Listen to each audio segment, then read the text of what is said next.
Let's jump right into this explainer. Today, we're going to look at the American economy a little differently. We're going to look at it the exact same way a small business manager audits a struggling company's ledger. So imagine you're calling an urgent budget meeting for the business of you. You look at the official corporate reports and hey, they say everything's fine. But down on the ground floor, yeah, the math just isn't adding up. So welcome to our budget meeting. We're going to uncover exactly why the official headline data feels, well, completely disconnected from your tightening financial reality. It's the ultimate paradox, right?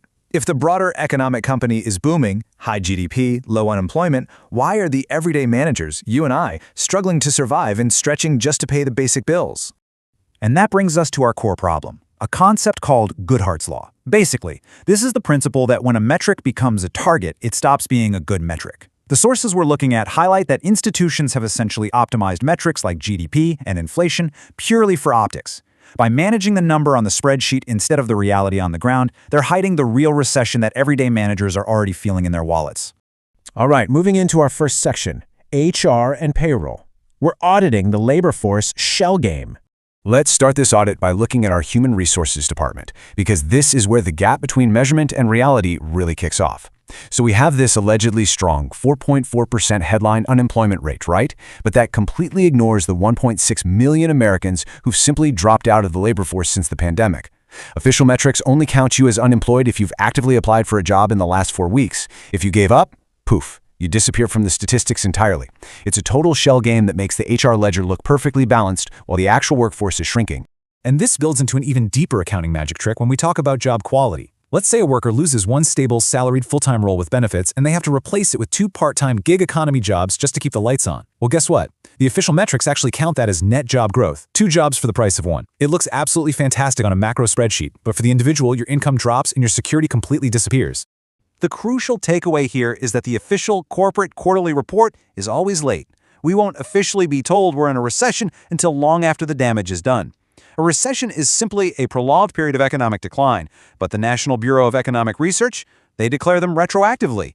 You could literally be living through one right now, sweating over your shrinking margins, while the official data catches up 6, maybe 18 months later.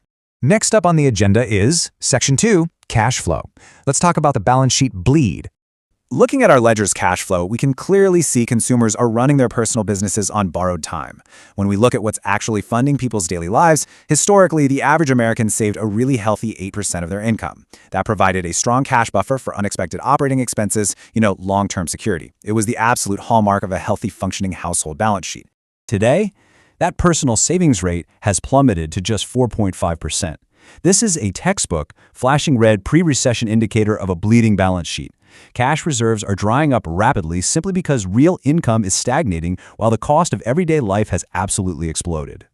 And to cover those basic operating expenses, households have now accumulated a record $1.28 trillion in credit card debt. That is a massive number. People aren't spending more because they're earning more. They're swiping plastic poison with 22% interest rates literally just to keep the lights on. It's debt-driven survival masquerading as consumer strength. All right, moving on to Section 3, Margin Analysis. Welcome to the six-figure squeeze. It's time to audit the myth of the six-figure salary trap. For anyone who thought making $100,000 meant crossing the financial finish line, the reality is pretty jarring. A couple making $200,000 is being completely crushed by massive operating overhead. You look at the gross revenue and think, wow, they're rich. But once you subtract federal and state taxes, a massive $30,000 daycare bill, and $43,000 in housing, it leaves an agonizing $18 margin for buying children's shoes. Lifestyle creep and inflation are already priced into the raise you just got. And this lifestyle fragility is so severe that 17% of households earning over $100,000 cannot cover a simple $400 emergency expense without going into debt. Think about that for a second. Nearly 1 in 5 high-income households are one broken water heater away from a total cash flow crisis. They aren't broke, but their money is entirely spoken for before it even hits their bank account. This fragility is exactly why you might feel like you're falling behind. The news constantly touts an average $975,000 net worth for 45-year-olds. But averages are totally skewed by billionaires. The median reality, the actual person standing right in the middle, is just $247,000. And honestly, the worst part? The vast majority of that is trapped in home equity. You can't exactly pay the electric bill or buy groceries with drywall, right? Plus, our mid-career managers are bearing the ultimate financial overhead right now in what's called the sandwich generation. They're simultaneously funding expensive $6,000 a month memory care for their aging parents while paying off crippling 9% Parent Plus loans for their adult kids who had to move back home. The operating costs are hitting from 3 generations at once, all draining out of a single household's payroll. Let's look at Section 4, External Risks, Global Currency and Supply Chain Shifts. Look, no budget review is complete without looking at external risks because the environment our business operates in is fundamentally changing. We're witnessing emerging market alliances building totally alternative systems. The BRICS nations are actively testing infrastructure like the UNIT, which is a blockchain-based settlement alternative backed by gold and local currencies. What does this mean for us? It means the U.S.'s historical advantage of cheap debt and global economic dominance is mathematically shrinking as other countries look to trade outside the traditional dollar system. Okay, bringing it all together in Section 5, the turnaround strategy, fixing the business of you. So, with manipulated macro data, creeping inflation, and crushing micro overhead, how does our everyday manager actually engineer a personal turnaround? How do you secure your long-term financial security when the deck honestly seems stacked against you? Well, the very first step is a massive mindset shift. To quote Michael Gerber from his book, The E-Myth Revisited, most people don't run businesses, they run their skills. You have to realize that simply working harder at your day job won't save you. You need to stop being the overwhelmed employee of your life and become the owner who designs the system. You must systematically transition. You have to go from being a burnt-out technician who manually handles every single task and bill to a manager who creates standard operating procedures, all the way to an entrepreneur who builds systems that run automatically. Your finances need systems that run completely independently of your daily panic. And part of building that robust system means entirely ignoring the emotional roller coaster of penny stocks or trying to time the market. Instead, you want to rely on the diversified compounding power of index funds and ETFs. This is what we call lazy genius investing.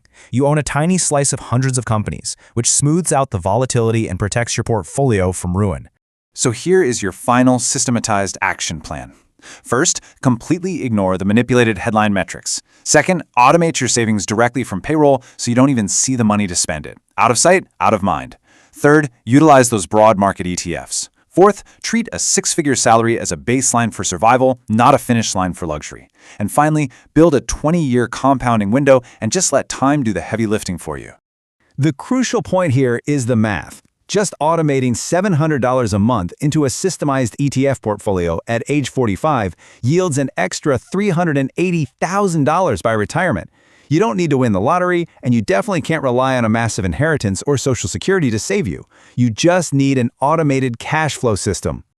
We've audited the ledger. The financial finish line isn't waiting for the government to tell you the truth about recessions or inflation.